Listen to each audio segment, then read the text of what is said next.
भारतीय पक्षी विश्व व पक्षी अभ्यास शास्त्रास जागतिक स्तरावर ओळख निर्माण करून देणारे डॉक्टर सलीम अली आणि वनमहर्षी मारुती चितमपल्ली या दोन्ही पक्षी तज्ज्ञाचा जन्मदिवस नोव्हेंबर महिन्यात असून महाराष्ट्र पक्षी मित्र संघटनेतर्फे 5 ते 11 नोव्हेंबर या काळात पक्षी सप्ताह 2017 वर्षापासून साजरा करण्यात येत आहे।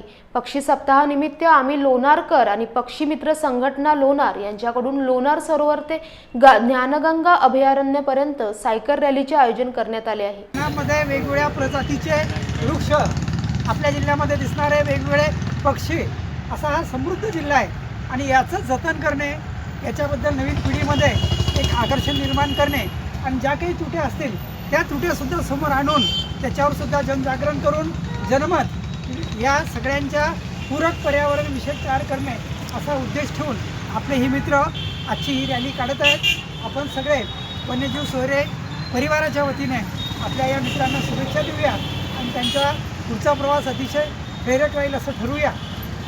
यांनी खूप चांगले फोटोग्राफ्स बुलढाणा जिल्ह्यातल्या पक्ष्यांबद्दलची काढलेली आहेत लोणारच्या सगळ्या मित्रांनी।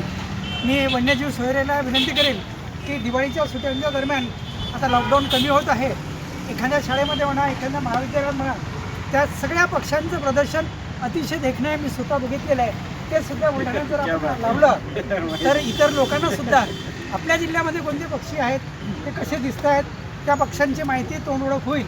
तर लवकरच तसं प्रदर्शनसुद्धा आयोजित करू आणि आपल्या वन्यजीव सोयऱ्यांच्या वतीने या सर्व टीमला मी मनपूर्वक शुभेच्छा देतो। 5 ते 12 नोव्हेंबरला वन्यजीव सप्ताह जो शासनाने जाहीर केलेला आहे, त्यानिमित्तानेच आम्ही पक्ष्यांची वाढ व्हावी आणि सर्व आपले पक्षी मित्र एकत्र यावे या निमित्ताने लोणार ते ज्ञानगंगा सायकल यात्रा काढलेली आहे। व आता आपण सर्व भेटलोच आहे, त्यामुळे आणखी चर्चा होईलच।